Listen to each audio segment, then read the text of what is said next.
Welcome back once again, Real People, Real Life, Wichita, Kansas, America. And it's funny because I'm not in Wichita, Kansas, am I? No. Where am I? You are in Hays, Kansas. I know, with the one and only, this lady is fabulous. Jasmine, wow. What can I say, right? Okay, Yes. We got a lot to get to.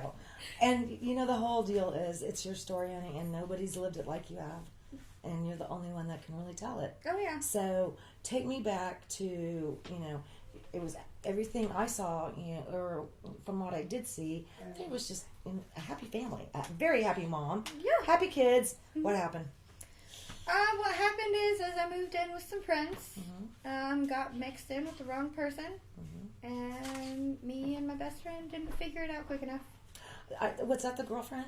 Yeah. Okay, she seemed like really nice and Yeah, helpful. Yeah, she is amazing. Okay. She's like a sister. She really is. The girls consider her an aunt. Oh, that is cool. Yeah, so that's close. She is their aunt. Yeah. Well, what happened then? I mean, so you moved in, and boom. I mean, what happened? Moved in, everything was okay for a month or so, and then everything started kind of going rocky with one of our roommates, and found out meth was involved, the use and dealing of. Oh, not cool. So me and my best friend decided that enough was enough and had him leave. And a little over a month later, our entire house was swarming with police. Oh. We got raided because of an investigation going on about our old roommate. That's how it all started? Nobody in the house whatsoever. Really? So that whole thing got started because he was doing something stupid. Exactly. And you'd already got him out of the house? One of his friends had gotten too strung out one night, went and wrecked his truck, and then reported it stolen. So they found evidence in the truck that led back to the roommate and where we were living, and it started a whole investigation we knew nothing about. Unbelievable. I didn't even know that part. Yeah. Wow. Yeah, Okay. It had nothing to do with any part of the house. It was the old roommate, and the old roommate had stupid friends. Obviously. And, yeah, so everything was led back to the house. They swarmed. The entire neighborhood was surrounded. And come to find out, did they think that there was going to be like this big meth factory or something? I don't know if they thought they were going to get some big dealer or if it was a cookhouse. I don't know what they were thinking. Wow. But they had patrol, they had the sheriff, they had deputies, basically every cop in town. Wow. Yeah. Okay. The entire street was lined, one street, and that's actually how we found out. We were upstairs in our room, and I was getting my daughters ready to go because we were going to go take their dad to a job interview and then go to the park. Right. And have a fun day. Yeah, fun day. Everything, family. Exactly. Yeah. And I was putting their hair up, and he had walked around me and looked out the window and saw the entire street lined in police SUVs. Turned and looked at me in a panic and was like, "We're being raided."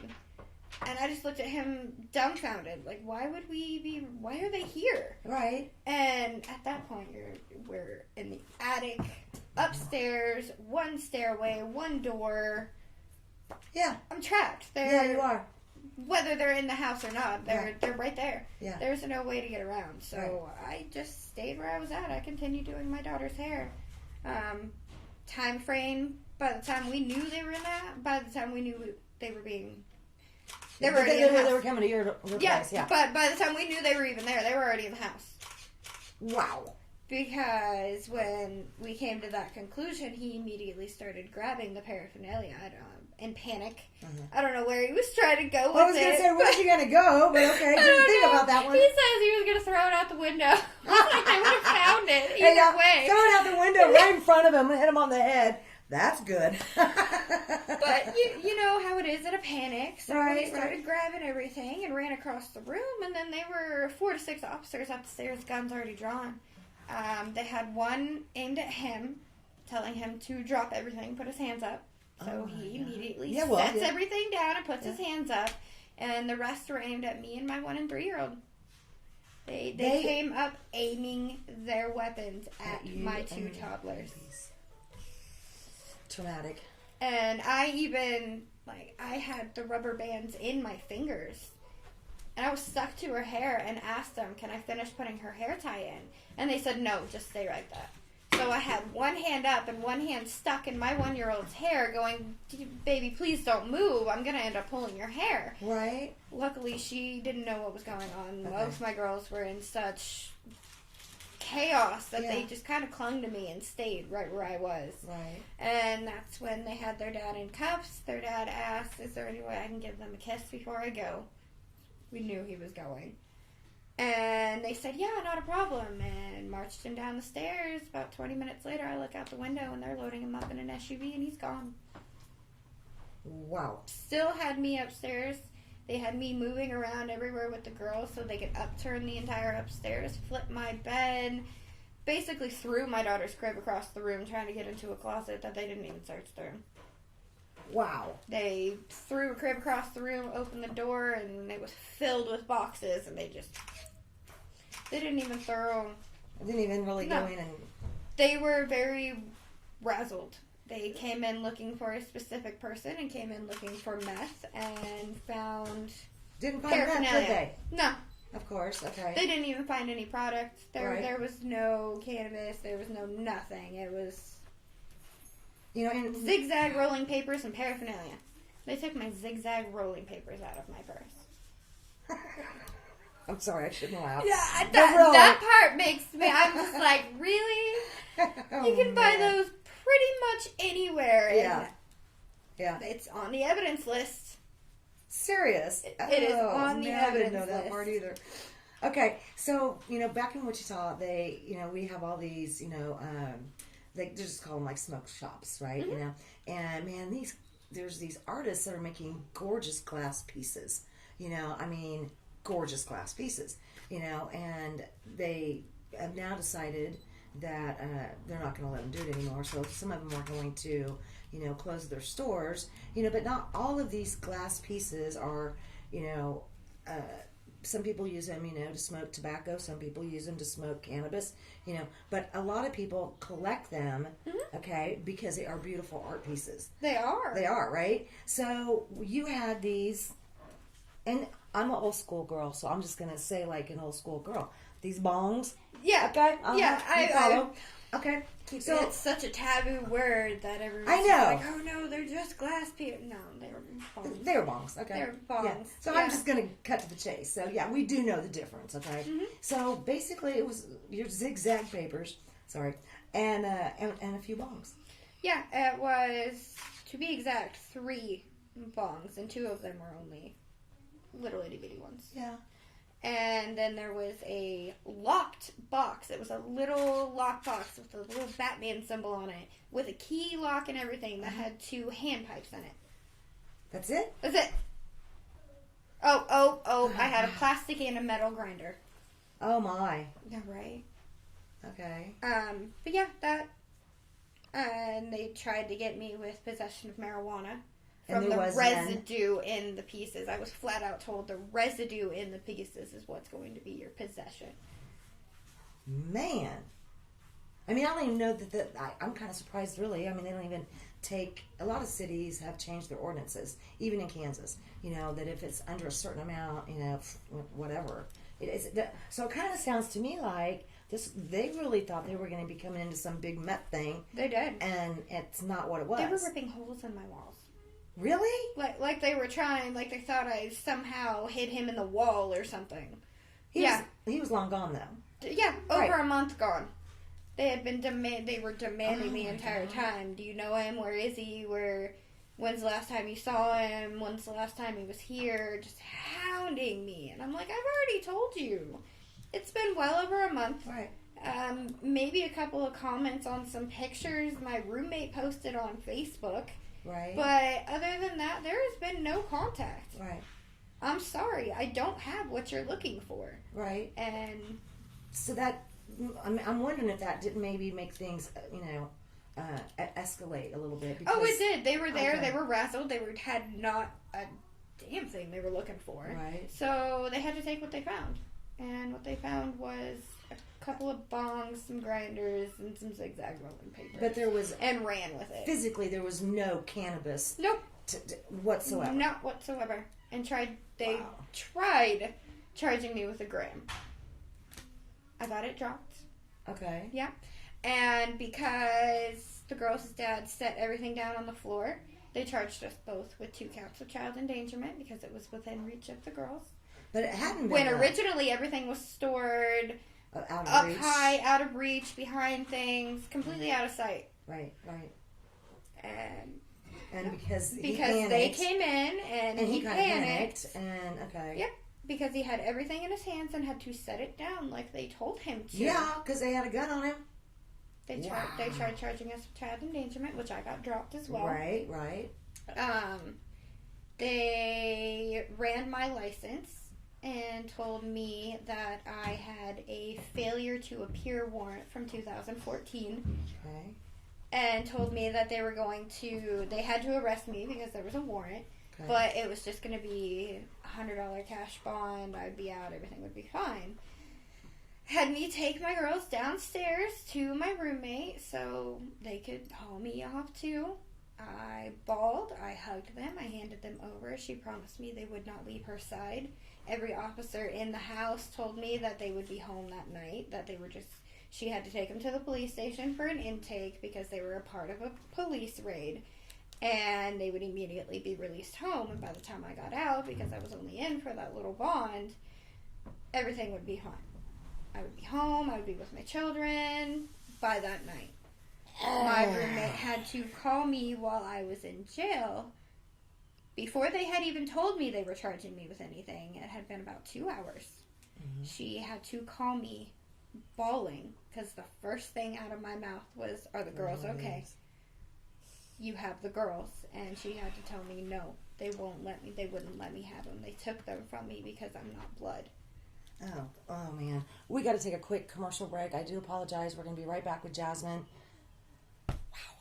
Real people, real life. It is real. Believe me. Not believe her.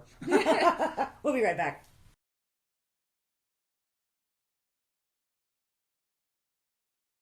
Welcome back once again, Real People, Real Life. Actually from Hays, Kansas, America. Jasmine, girl. Oh, man, you're giving me goosebumps. You are giving me goosebumps. Oh, it's definitely an experience I've been through. Okay, so back to where we were. You called. You were still in county. I was still in the county facility. Holding because they expected me out immediately. And that's when my roommate called me and had to tell me that they took the girls. They wouldn't let her have them because she was not blood, and they told her that they would only be on a 72-hour hold, a protective hold. Told her exactly where they were taking them, gave her everything. Legally, they could only hold them for 72 hours. They had to have court within 72 hours. This all happened on a Wednesday. They couldn't get court until Monday, so they held them for 5 days. Oh, man. And everyone's telling me it'll be okay, you'll have them back after the weekend, just relax. Because they had told her that they would either be released back into my custody in full, or her and I would share joint custody for them to come home. Either way, they would be home with court. DCF was not involved. Right. Nobody was involved. It was just juvenile intake. Okay. And by Monday morning with court, DCF was sitting there and they granted temporary custody to the state of Kansas. They, after initially being booked into county, is when they slapped the paper down in front of me with not only the one that had my bench warrant for the failure to appear, for a bill that I hadn't paid, and they also slapped one down that was possession of marijuana, possession of paraphernalia, and 2 counts of child endangerment. They charged me and their father with the exact same charges and didn't tell me anything. The only thing they did for me whatsoever is upon crying, leaving my children, I begged them not to put the cuffs on me in front of them. They had already watched their dad be taken like that. I did not want them to watch me like that. And they said yes and walked me out the front door before they put the cuffs on me so my girls didn't see it. That is the only bit of kindness they showed me whatsoever. Oh my God, honey. Oh man, I'm so sorry. How long ago was this? This was March 30th. It all started. So about 2.5 months. And Wow. I went 5 solid weeks to the day without seeing and or hearing from my children. 5 weeks? 5 weeks before my first 1 hour supervised visit. Unbelievable. Unbelievable. Unbelievable. Keep going. We have a large dog around here. It's no worries, kids. No worries. You know me. I have a Great Dane. What can I say? Okay. I'm still kind of blown away.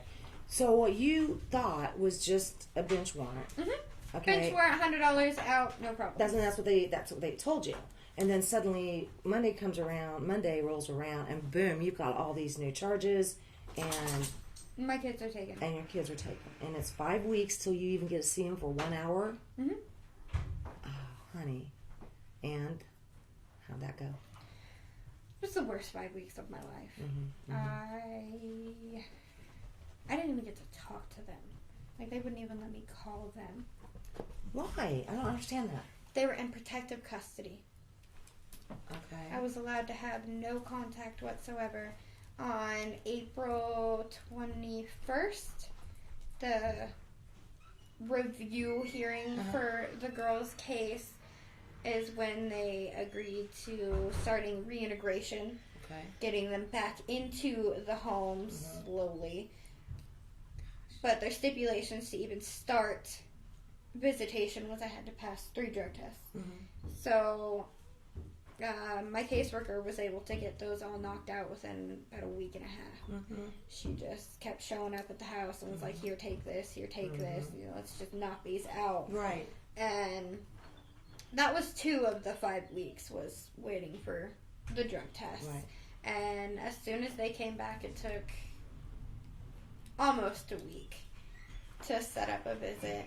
And they had originally planned to do the visits at our home, so they could come back in the home, right, where they're comfortable, where they're comfortable, where they know everything. And DCF flat out no, they were not allowed back in our home whatsoever. It was an unsafe living environment. These children, and never any abuse, nothing. They tried to charge me with abuse. Right, but I mean, there's never ever been any. Nothing. They tried to charge me with abuse and neglect, and on April 21st, when I was talking to my attorney, trying to figure out what we were going to do, I flat out told them I want those charges dropped. Yeah. I want everything dropped. I accept the child in need of care for the admit to use. I whatever. Yeah. Whatever's going to get them home the fastest, but there was no abuse, no neglect, no nothing, and that will be dropped, and it was dropped immediately. Good. And then I just got the child endangerment dropped. So, by all technicality, there's no reason I don't have my kids home right now. Right. I've done everything that they want. Right. I have, at that April 21st court date, we had a case plan right afterwards, and I was told I needed to find a new home because my children weren't allowed back in my roommate's home. It's specific on the paper, not allowed back in the home of my roommate's name. It's simple, flat, to the point. They were not allowed back in her home. So here I am, haven't been working, been a stay-at-home mom. Right. Just lost their dad, who was my financial backbone, and now I'm losing my home and need to find a new home because I can't have my children there.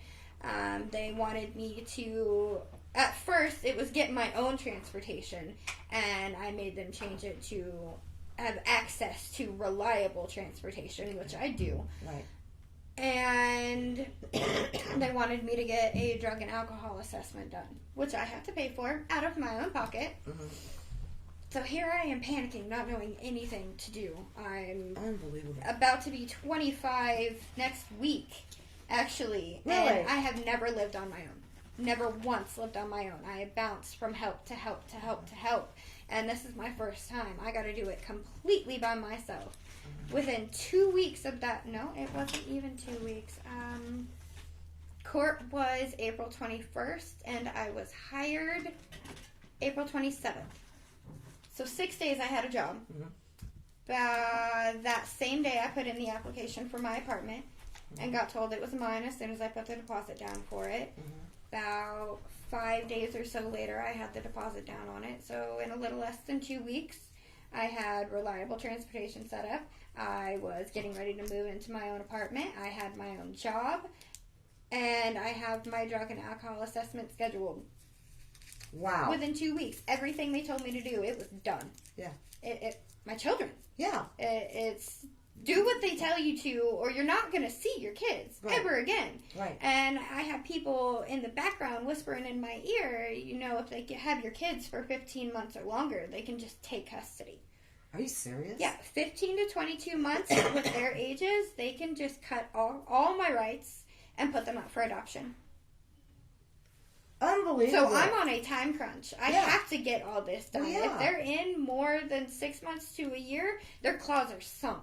Right now, they're just starting to. If I keep going much longer, their claws are just going to sink further and further in, and I'm never going to get my children back. You have to get it done. You have to go immediately. As a parent, your children are number one. Not having them, what's the point of even getting out of bed? I know, right? So I had to find a whole new drive to get out of bed every morning and actually do this. Every other time I've had to stand up and put my life together, I at least got to wake up to their faces. I at least got to, you're my inspiration. You're the one I'm doing this for. I know. I've had to do it completely solo, and it's been hard, and there have been days that I have struggled, but at the end of the day, it's all for them, and it's one step closer and a million steps higher to getting them back. Right. At this point, I'm being told that drug and alcohol assessment is the only thing holding visitation progressing further.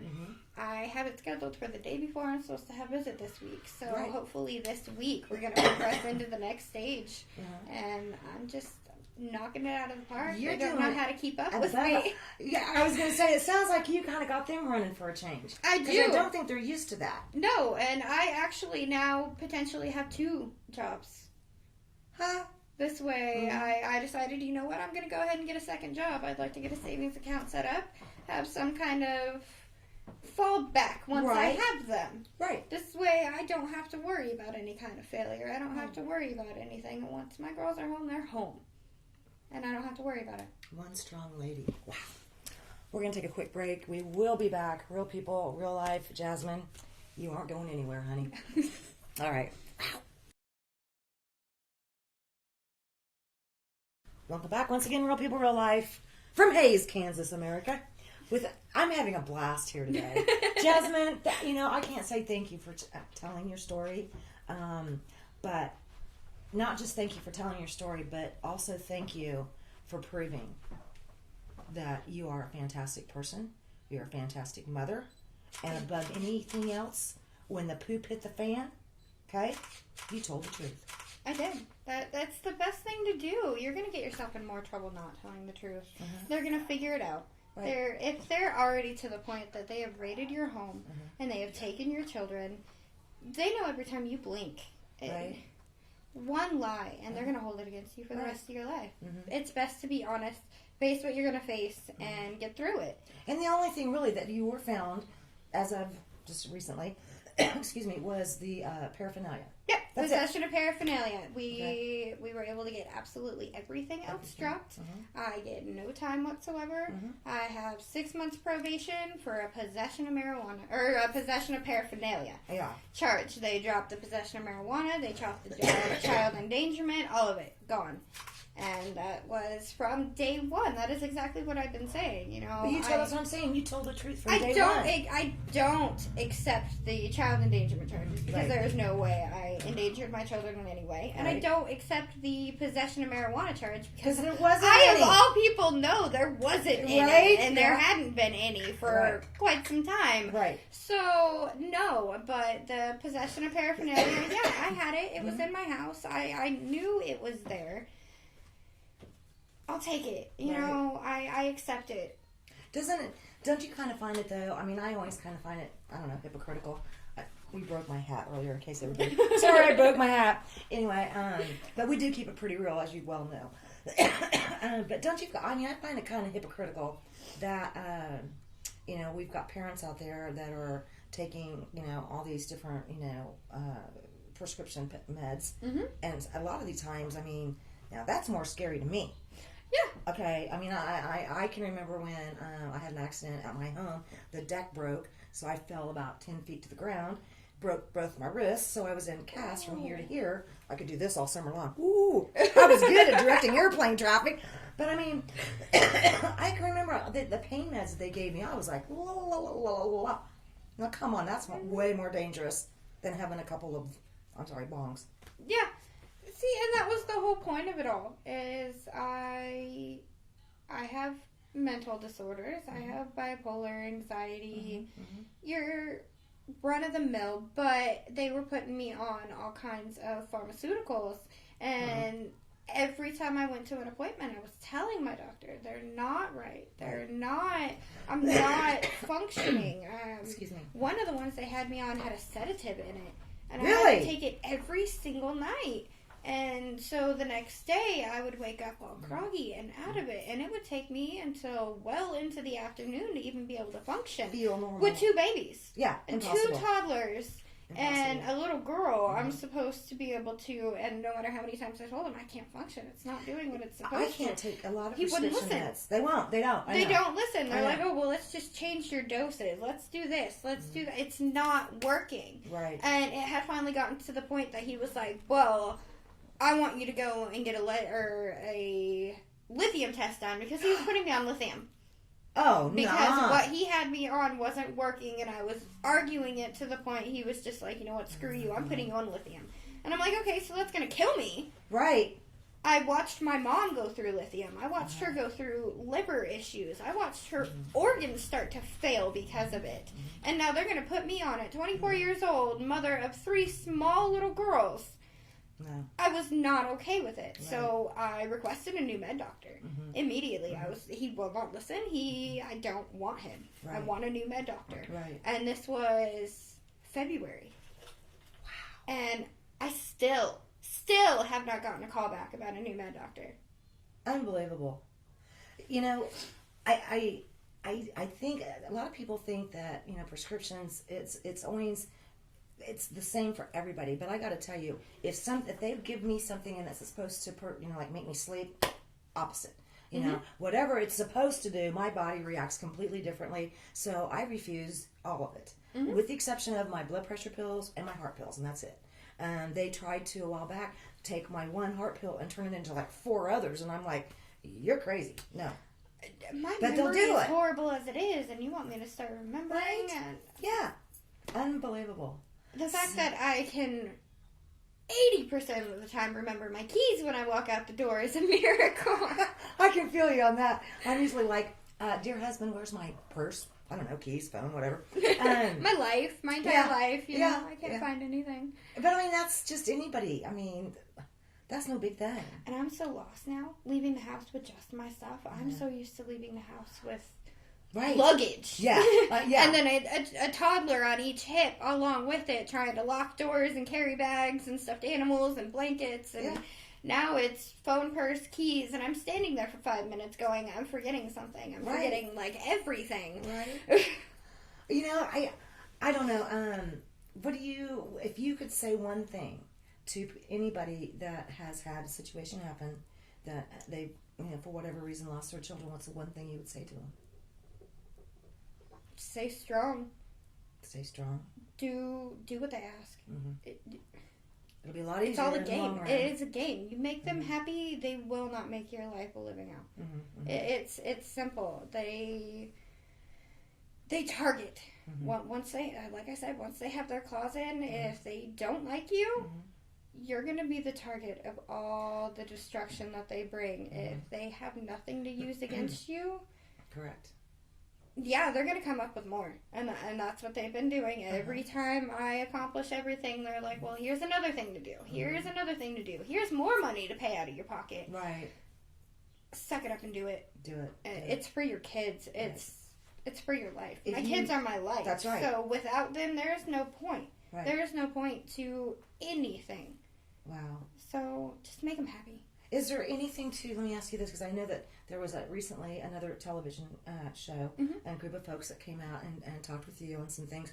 Is there anything that maybe they didn't have enough time to get in that, that you want to make sure we do get in today? Is there anything you can think of? Well, one thing they didn't get is I got news about my second job. Yeah. They had already left before I got that news. I just got a call. She really wants to hire me. She's been waiting and checking the status. And this would be the second job, right? Yes, the second job. Okay. The status of my background check is the only thing holding everything up, and she keeps checking it on a daily basis, seeing where it's at. And it changed today from processing to on hold until further notice.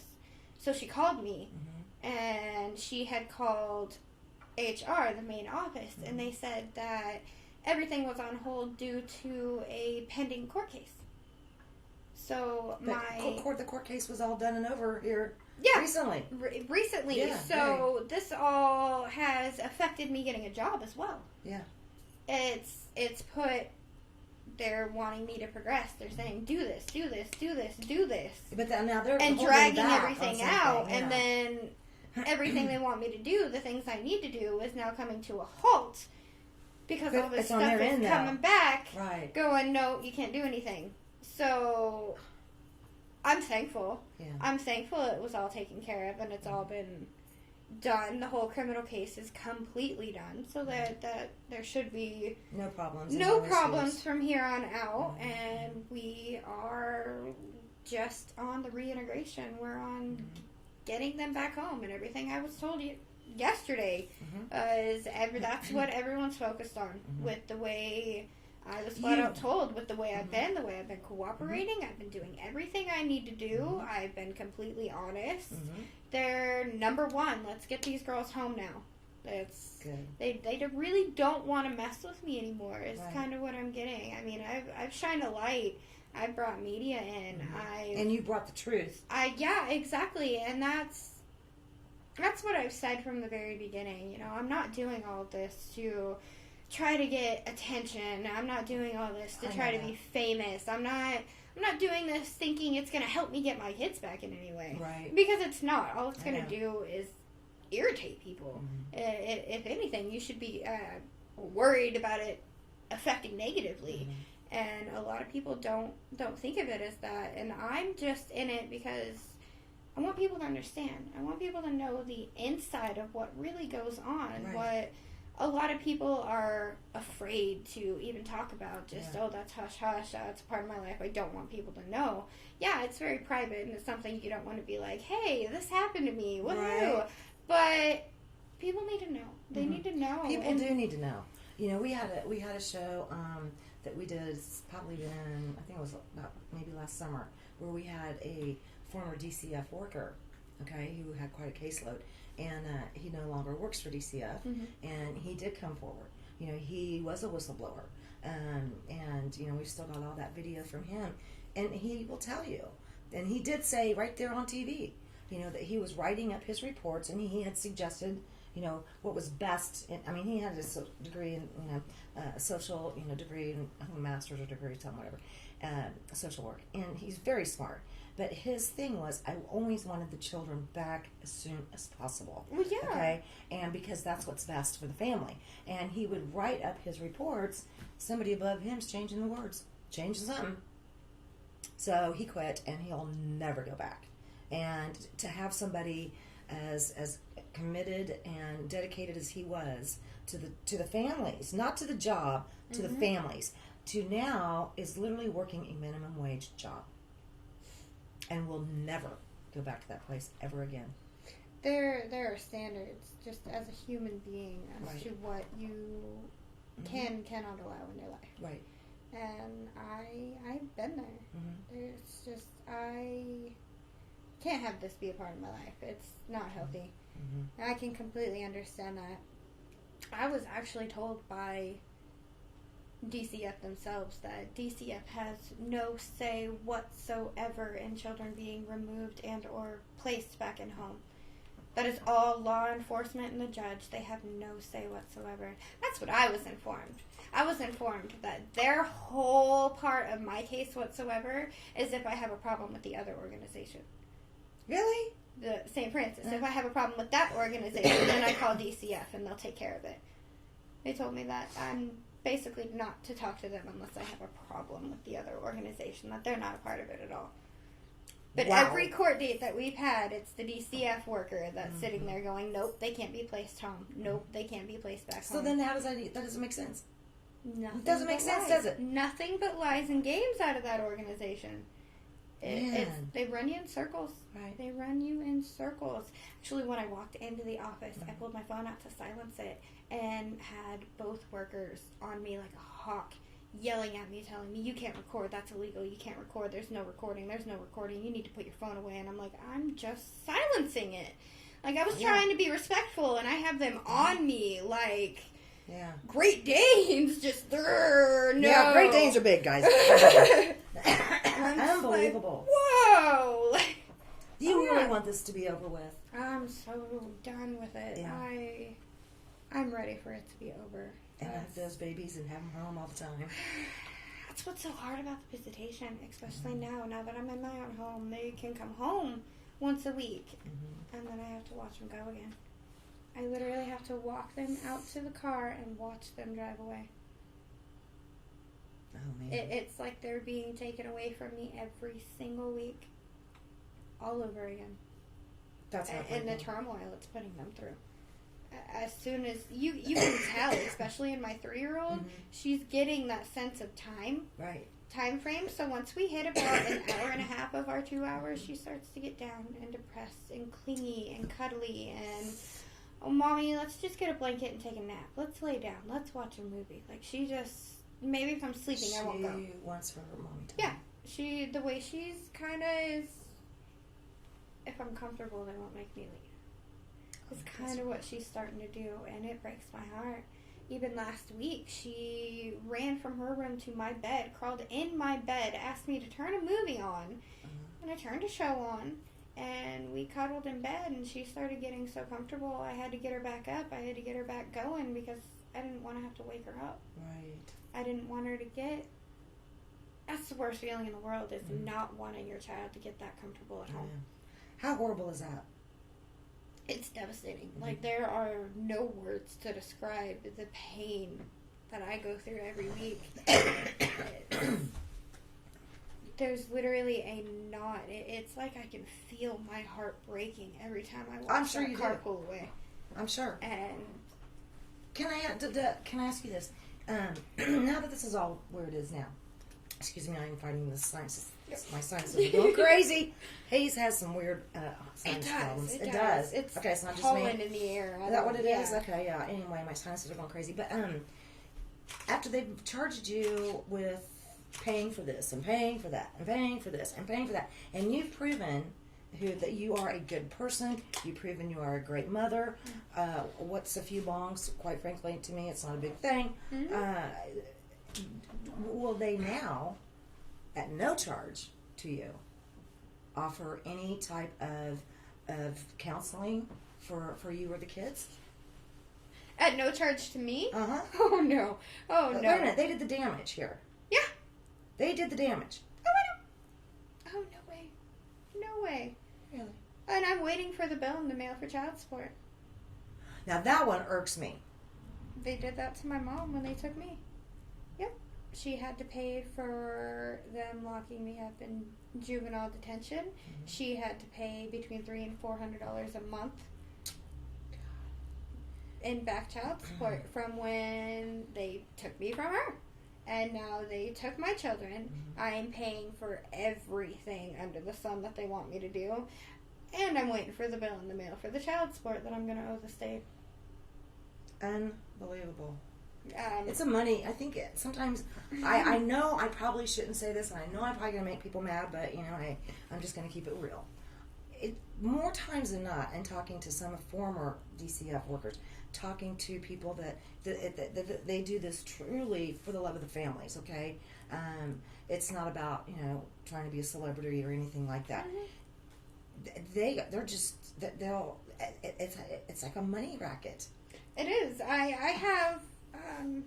have finally figured out the best way to describe the way I feel about it, and it's gonna piss people off. It is, but personally, I feel the entire situation, the entire system is they kidnapped my children from me, and now they're just waiting for the ransom payments. As soon as I've finally paid enough ransom, they'll be like, okay, here you go. We'll give them back. I've heard that. It's how I feel. That. It's how I feel. And I can understand why you would feel that way. And I can understand why other parents would feel that way. Mm-hmm. You know, and here you are doing everything, telling the truth, doing backflips, Mm-hmm. you know. Unbelievable. But the damage that they've done. Yeah. And I see it every week. The damage is just getting worse and worse with girls. It is. How many more weeks do you think you're going to have to put up with this? We are hopeful that my attorney says there's a good possibility I could get them back. Court July 21st, if not extremely close. Okay. So the hope is to have them back by the end of summer. Okay. And my probation will be done the first week of December. So by next year, this should all be behind me and done. Right. Yeah, that's the hope. Right. So. Right. Yeah, but it's gonna be tough paying those payments to the state, man. That's why this second job needs to. I can pay my bills with one and then just pay everything off with the other and be fine. Yeah, unbelievable. But it's on hold because of all of this. I need it to be able to pay him, and it's on hold because of it. That's just it doesn't make sense, does it? Nothing but circles. Yeah. Nothing but circles and holes in every story from day one. Unbelievable. Nobody has the same story for me. Nobody. Everything I know today, I'm running off reports that I've forced them to give me. Give me the reports. Give me everything. The hearsay that's been going on. And they take that into consideration? Oh, yeah. Hearsay. Oh, yeah. In the very beginning, when there was the abuse and neglect. Oh, yeah. It was, one story was the officers that were in the house said my children were filthy. One story was it was the foster mother that said it.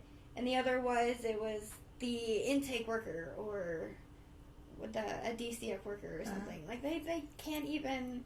They can't keep their story straight. I was going to say, they can't even keep their story straight. Here you are telling the exact story, truthfully and honestly, and they're all over here going, oh. Yeah, they don't know what to do. They were so frazzled from the very beginning that they're just throwing it out there. Wow. And the way I keep poking holes in everything, going, that's not right, that's not right, that's not right, and it's now just dropped down to bare minimum, so... When we did one of the shows on the counselor that came forward and talked about things, and he had what is now an adult. Okay, he was in charge of trying to get back with his family. Mm-hmm. He's an adult now, and he was like, I want to come on. That man did everything he could for me. Okay, and I asked them both, if you could come up with a solution to fix this problem, what would it be? And when I asked that now young man, he said the best thing that they could do is ask people like him, ask people like you, tell the truth, define the problem, mm-hmm. and find a solution, and stop all this ridiculousness. Mm-hmm. Pretty much? Mm-hmm. Is that what you would say? Yeah. Okay. I had the DCF worker actually tell me at one point, she told me had it all came out, had it all been involved, had everything happened without law enforcement involvement, we never would have taken him. We would have just tried to give you the help that you needed. Wow. All after 2 court hearings of her screaming, no, they can't go back. No, they can't go back. But had law enforcement not been involved, they never would have touched him. Yeah. Lies. All lies. All lies out of that. So it really does, I think, then come back down to they need to get the money out of this. Yep. Get the money out of it. There was a gentleman that came in from Missouri to WSU, Wichita State University, mm-hmm. and he would have the ability of stopping those federal funds. Okay? And that room in WSU was packed full of parents. And some were social workers, some were foster parents. I mean, these people were there for, the right reasons. And, he Nothing got done, right? Mm-hmm. And then there was supposed to be another meeting with him and that same person that was with him up in Topeka, I believe it was. They didn't show up. Oh, wow. So we have a problem, honey. There's no doubt. There's no doubt we have a problem. And now it's going to be, how do we fix it? Mm-hmm. We all need to get together. Yeah. This Right. tiny organization here and tiny organization here, it's not going to solve any problems. Right. It's not going to do anything. Right. We as the people need to actually come together Uh-huh. and overrule them. Right. This is not their country. This is our country. Right. And we need to take it back. We need to get it back to where it's at, because all they're doing is messing up our families. All they're doing is putting everything into chaos, and we need to take a stand. It's time. Definitely. It's I am generational fed abuse. up. It is. And few generations before us just kind of sat back, didn't really even pay attention to what was going on, and now it's gone too far. And Right. if we don't stand up now, it's my little girls that are going to have to stand up and deal with it. And Isn't that a scary thought? I don't want them taking on the fight that I should be taking on right now, which is why I'm standing up and I'm taking on the fight. And it's time for change. It is definitely time for change, and I want my children to be adults in a world where they're not afraid. Right. I shouldn't look out my window and see a patrol car and have my heart skip a beat, thinking something's going to happen when nothing is. Right. During that filming that I just did, we actually went back to the old house, and just looking out that window, my anxiety went through the roof. Everything replayed. I can't see an officer in uniform without fearing for my life. Right. With how many guns that I had pointed at me and my children,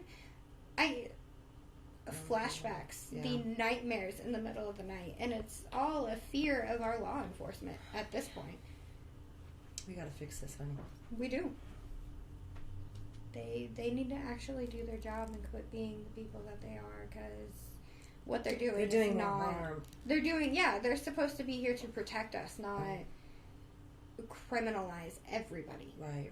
There is a reason for everybody to be a criminal in their eyes, and if they can't see it, they find one. Right.